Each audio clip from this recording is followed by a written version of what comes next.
vocês? Espero que sim, eu estou bem. Estamos aqui para mais uma videoaula, que no caso será a aula de Geografia e direcionada para os alunos do nono ano. E assim como nas aulas anteriores, sugiro que vocês peguem um caderno, peguem um livro, porque nós vamos precisar. Então bora lá começar a aula, mas antes disso, roda a vinheta. Anote o número. Capítulo 4, Desafios Políticos que envolvem a Ásia. Então, galera, a gente sabe, né, que a gente vem discutindo esse capítulo aí há um bom tempo, né, lá desde do início das nossas aulas online, que a gente vem aí discutindo o capítulo 4, até porque é um capítulo muito extenso, de discussões muito pertinentes, que inclusive a gente consegue materializar no nosso contexto atual, tá certo? Então, o que é que a gente tem? Na nossa primeira aula, a gente procurou entender aí a Ásia no contexto geopolítico mundial, né? Como é que a Ásia vai aparecer aí no cenário da política, no contexto do mundo. A partir disso, a gente também precisou fazer uma contextualização histórica para entender como foi que a Ásia, enquanto continente, conseguiu chegar aonde está, né? Como conseguiu se desenvolver a ponto de chegar nas suas características atuais. Então, para isso, a gente voltou lá na história e procurou discutir aí a Ásia na Guerra Fria, quais foram aí as dinâmicas em que a Ásia se inseriu, né, em que os países da Ásia se inseriram para, de fato, conseguirem buscar um certo desenvolvimento e participar do contexto da Guerra Fria. Qual foi a participação da Ásia na Guerra Fria, né? Já na nossa terceira aula, a gente procurou entender a reaproximação das Coreias e a questão de Taiwan. Além disso, já na nossa quarta aula, a gente procurou já dar início ao contexto de conflitos que acontecem ali no território asiático. Porque, particularmente, né, para mim, né, quando a gente pensa ali no contexto da Ásia, a gente já pensa nos conflitos. Quando a gente fala em Oriente Médio, é aí mesmo que a gente levanta esses questionamentos acerca dos conflitos e das tensões que acontecem lá no Oriente Médio. Então a gente procurou entender, né, no primeiro momento, os conflitos étnicos e as disputas de controle dos recursos naturais que acontecem no território asiático. A gente procurou entender também os conflitos que são gerados pelo envolvimento das grandes corporações e os blocos econômicos nas disputas territoriais asiáticas. E a nossa última aula a gente deu início aí aos estudos acerca do Oriente Médio, né, que é um espaço ali historicamente marcado pela instabilidade geopolítica. Então hoje a gente vai continuar nessa discussão dos conflitos e das tensões que acontecem na Ásia, tá?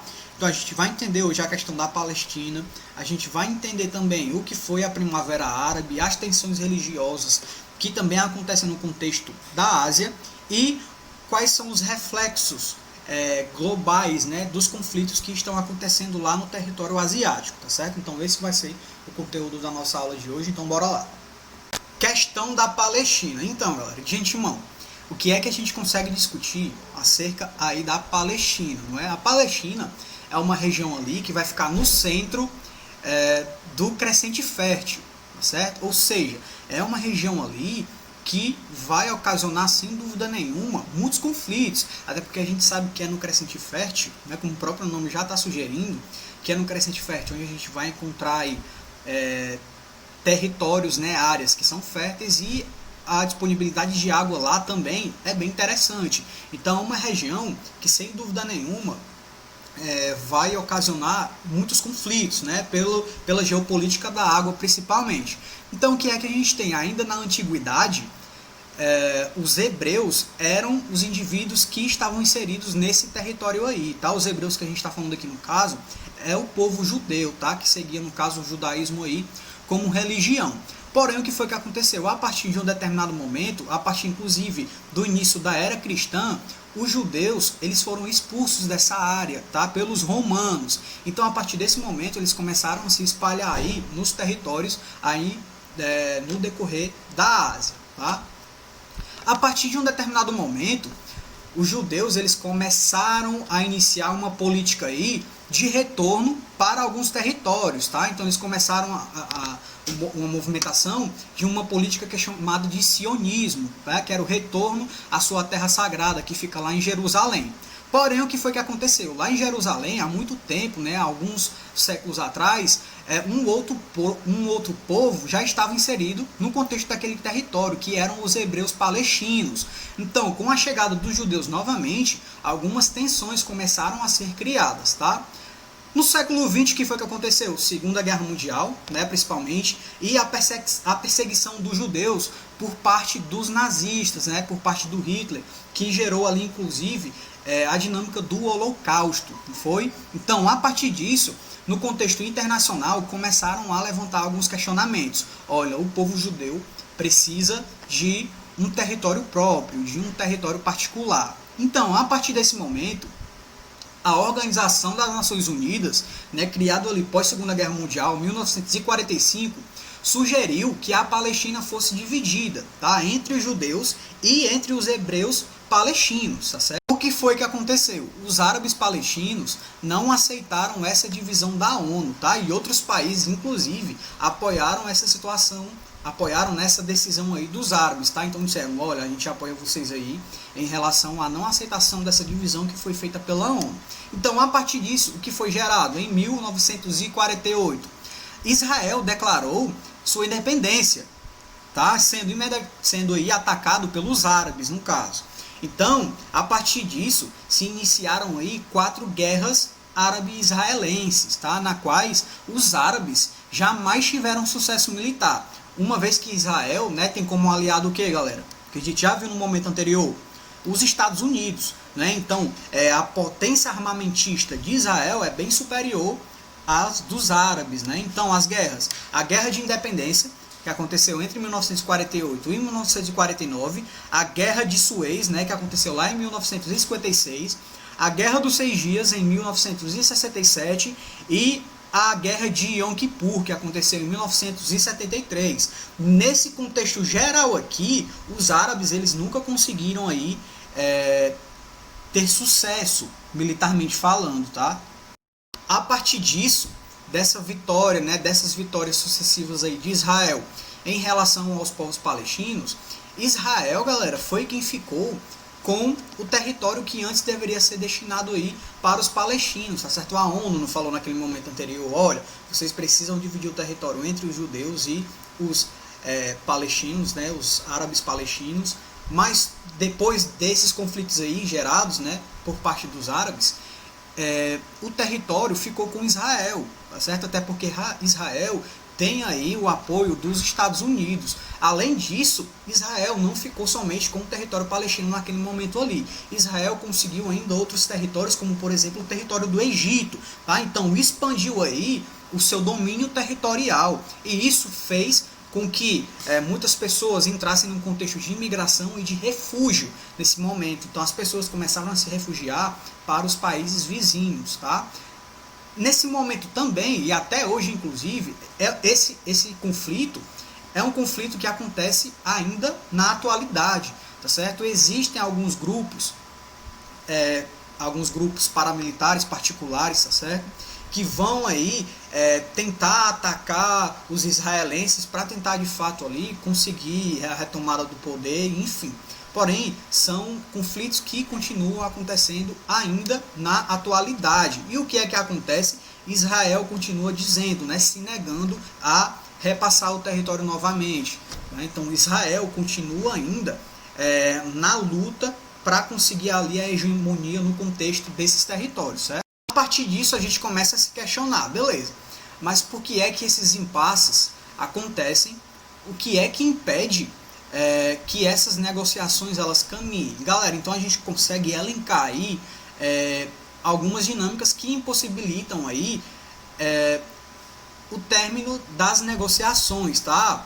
Primeiro, o controle sobre Jerusalém, né, que os palestinos ali, os israelenses, desejam ter como capital. Além disso, segundo ponto, a situação de milhões de palestinos, né, que vão viver ali em campos de refugiados em Israel ou nos países vizinhos também. O terceiro ponto, a política israelense de colonização dos territórios ocupados. Quarto ponto, o acesso comum aos lugares sagrados e aos mananciais de água. E o quarto ponto é a necessidade de conter o radicalismo que é presente em ambos os lados, tá? Seja em partes extremistas que ocupam cargos importantes em Israel ou, né, em grupos terroristas palestinos como o Hamas, tá certo? Então, esses são os principais impasses de fato aí que impossibilitam o caminhar das negociações principalmente, certo? Galera, quando a gente fala nesse contexto de instabilidade aí do Estado, a gente não pode esquecer que de discutir a dinâmica, né, da Primavera Árabe, não é isso? Que foi aí, que foram manifestações em que a população foi à rua para reivindicar aí os seus direitos, né, principalmente aí para reivindicar a democracia, para buscar de fato a democracia, tá certo? Então, o que foi aí a Primavera Árabe? O que foi que a gente teve no final de 2010 na Tunísia, que é um país árabe, né, que é situado ali no norte da África? Se iniciou uma série de protestos populares que fizeram com que se expandisse aí em países, né, que esse contexto de manifestações também se expandisse em outros lugares que tinham aí a cultura árabe como influência, certo? Então, a onda de manifestações ficou conhecida como Primavera Árabe, em alusão a outros momentos históricos de mobilização popular, né, por liberdade e democracia, que ocorreram anteriormente em outras regiões, como na Primavera de Praga, que aconteceu lá na Tchecoslováquia, né, em 1968, tá? Então, galera, ao longo ali de 2011, tá, foi uma dinâmica que inclusive eu presenciei enquanto aluno. Eu lembro do meu professor de atualidades explicando o assunto aqui acerca da Primavera Árabe, tá? Então, em 2011, a população aí começou a organizar uma série de manifestações, né? Começou a se espalhar aí a partir das redes sociais principalmente. Então, em muitas regiões aconteceram uma série de manifestações simultaneamente, tá? Em algumas regiões da África, essas manifestações de fato fizeram com que a população ela saísse vitoriosa, tá? Porém, no Oriente Médio, os manifestantes sofreram muito, certo?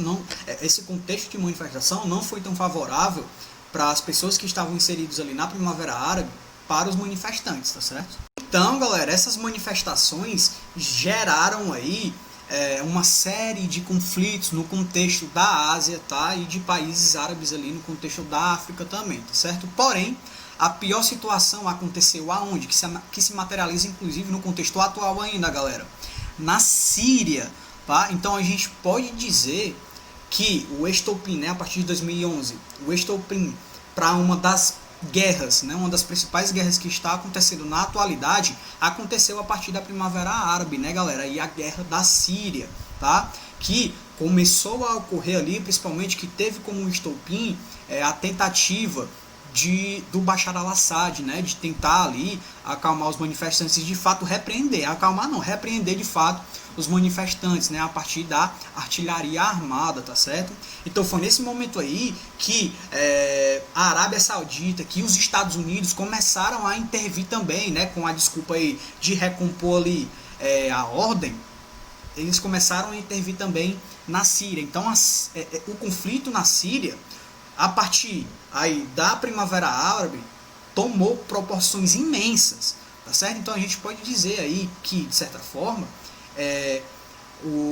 a Primavera Árabe foi o estopim aí para que a guerra na Síria de fato se estruturasse.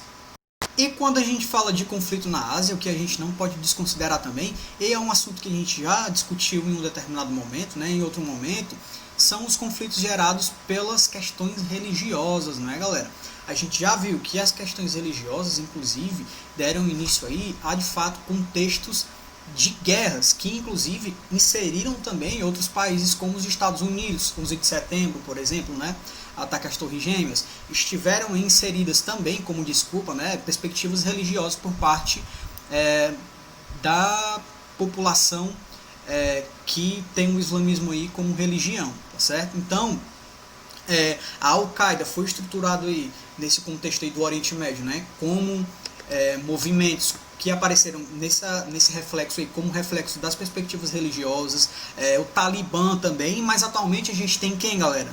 A Já está aparecendo aí para vocês, mas atualmente, né, até então, 2020, esse movimento ele começou a cair, ele já praticamente já não existe mais, né? Porém, as autoridades ali no contexto da Europa, no contexto da Ásia, ainda falam, né, principalmente no Oriente Médio, ainda falam que existe ainda resquícios do Estado Islâmico no contexto ali dos países europeus e principalmente ali no contexto da Ásia, tá, galera? Porém, o Estado Islâmico ele aparece nessa perspectiva aí também, né? O grupo fundamentalista islâmico que mais teve repercussão internacional, né? Que é também conhecido como ISIS, que é uma corrente, ele é uma veia da Al-Qaeda, tá certo? Então, o Estado Islâmico, sem dúvida nenhuma, proporcionou aí grandes conflitos, grandes tensões e também direcionou aí um grande pavor, não só no contexto da Ásia, tá? Mas a gente pode falar no contexto internacional também, tá certo? Até porque eles praticavam aí atos terroristas, né, contra países europeus, tá certo? E ameaçavam aí praticar atos direcionados ao Estado norte-americano, tá certo? Até aqui no Brasil a gente percebeu que existiram aí alguns contextos de ameaça também. Então a gente percebe que esses indivíduos eles começaram a se inserir também num contexto de desenvolvimento proporcionado pela globalização, tá certo? Então a informação começou a ser utilizada de forma mais eficiente pelos fundamentalistas do Estado Islâmico, até porque o recrutamento deles era feito inclusive pela internet em alguns países, entendeu? Então existiam indivíduos de países que não necessariamente eram países inseridos no Oriente Médio, certo? Então a partir da internet, pessoas, por exemplo, do Brasil foram lá, entre aspas, servir, né, o Estado Islâmico, assim como norte-americanos também, europeus, enfim, né? Então eles inseriram aí no contexto internacional e criaram redes aí de relações a partir da internet, né? Então a gente percebe aí que eles se inseriram num contexto globalizado de conflitos, tá certo? Que foi proporcionado no seu cerne pelos conflitos religiosos e pelas tensões religiosas que aconteceram no contexto do Oriente Médio, né?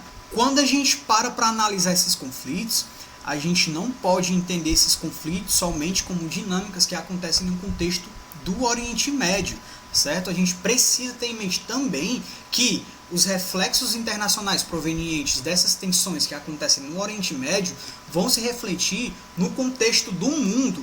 Aí vocês vão perguntar para mim, beleza, Wesley, mas como é que a gente consegue materializar isso no contexto atual? Galera, no momento anterior a gente falou da guerra da Síria. E a gente viu que a guerra da Síria proporcionou aí a migração, né, o deslocamento, a partir, por exemplo, de refúgio de milhares de pessoas, não é isso? Então, a dinâmica aí de refúgio, né, os refugiados, os migrantes, né, que se deslocam aí da região síria, por exemplo, né, citando aqui como exemplo, eles vão sim interferir diretamente na dinâmica de outros países, tá certo? Então, são pessoas que vão sair ali da Síria, por exemplo, e vão se deslocar para países próximos, ou então eles vão procurar refúgio no contexto do próprio país, né? Então eles aparecem aí como refugiados internos, que vão procurar aí instituições governamentais, né, internacionais, para que de fato façam a proteção deles, como por exemplo a Acnur, né? O órgão aí das Nações Unidas direcionados para os refugiados que a ONU disponibiliza, não é isso? Então, esse é um reflexo no contexto internacional, até porque essas pessoas procuram outros países, como por exemplo, né, países europeus, para procurarem seus refúgios, né, para conseguir de fato sobreviver a esse contexto de tensão, né, esses contextos de conflitos, tá certo? Então, as migrações em massa de refugiados sírios para a Europa vão produzir acirradas tensões, tá? E debates também na União Europeia sobre as políticas de acolhimento e de trânsito de imigrantes no bloco. Mesmo em locais mais distantes, galera, o número de refugiados sírios é muito expressivo, tá? Quando a gente pensa no Brasil, eles constituem 39% de todos os refugiados no país, né? Quando a gente fala em refugiado aqui no contexto do Brasil, a gente já relaciona logo com o venezuelano, não é? Aqui no contexto da América, não é? Porém, os refugiados sírios também estão inseridos aí, né? 39% de todos os refugiados do país. Então é muita coisa. Então a gente consegue materializar essa influência aí desses conflitos do Oriente Médio no contexto atual de outros países também, não é isso? Existem outros contextos que vão gerar impactos no contexto internacional também, certo, gente? Quando a gente pensa na questão do petróleo, por exemplo, a gente sabe que no Oriente Médio o petróleo está muito presente, não é isso? A questão ali petrolífera, que inclusive vai fazer com que o Oriente Médio seja muito visado por outros países, e a gente já entendeu isso, não é? Então o que é que a gente tem? Mesmo os países que não são tão importantes, digamos assim, nessa produção petrolífera, quando eles resolvem elaborar dinâmicas aí, eles conseguem sim interferir diretamente na economia internacional, inclusive, tá? A partir do momento em que a gente viu em contextos históricos anteriores, países do Oriente Médio que subiram demais o valor do petróleo, por exemplo, e fizeram com que a economia de determinados países quebrasse de certa forma, não é, sofresse inclusive com essa subida no preço do petróleo, e isso, claro, vai influenciar diretamente aí no mercado do petróleo, certo? A partir do momento em que o Oriente Médio é a principal região no contexto do mundo que vai disponibilizar petróleo, quando ele sobe, né, o preço do petróleo, o impacto aí no mercado internacional vai ser imenso, não é isso? Além disso, existem outras dinâmicas no contexto da Ásia, como por exemplo de países aí que não estão inseridos no contexto de cuidado, entre aspas, internacional acerca das questões nucleares, né, de armamento nuclear, como por exemplo a Coreia do Norte. Isso sem dúvida nenhuma vai gerar impactos aí em outros países também, a partir do momento em que há ocorrência aí de divergências, principalmente na perspectiva ideológica, tá certo? Então a questão nuclear no contexto da Ásia também é uma dinâmica que vai assim interferir em acontecimentos aí no contexto do mundo. Além disso, o que a gente consegue materializar no contexto atual também é a disputa comercial, né, que acontece atualmente entre os Estados Unidos e a China. Isso vai fazer com que a bolsa de valores aí fique de certa forma instável. Isso vai impactar no contexto do mundo também, não é? Então a Ásia ali, galera, a gente conseguiu perceber a partir das nossas aulas anteriores e dessa nossa última aula que a Ásia ali é um ambiente muito importante no contexto do mundo, não é isso? Que, claro, se não fosse as fragilidades, principalmente relacionadas aí às tensões, né, e aos conflitos, provavelmente a Ásia seria uma das principais potências, né, falando de continente, seria uma das principais potências do mundo. E a gente consegue perceber que existem países que se inserem nesse contexto. Quando a gente fala da Índia, relacionada à tecnologia, a China, né, o Japão, Taiwan, Oriente Médio ali, com sua riqueza natural, né, a partir do petróleo, por exemplo. Então, se não fosse de fato essas fragilidades, a gente acredita que a Ásia, sem dúvida nenhuma, seria o continente potência aí no contexto do mundo, não é isso? E é isso, galera, a gente encerra a nossa aula por aqui. Eu espero que vocês tenham entendido, e vocês já sabem, caso não tenham entendido, entrem em contato comigo pelas redes sociais. A gente tem um Google Meet, onde a gente pode tirar essas dúvidas e ampliar essas discussões aqui, né? Debater de forma mais tranquila, de forma mais objetiva, tá certo? E a aula se torna mais proveitosa. Então, caso surja dúvida, a gente pode tirar nessas nossas aulas online, certo? Então é isso, continue estudando, até a próxima aula.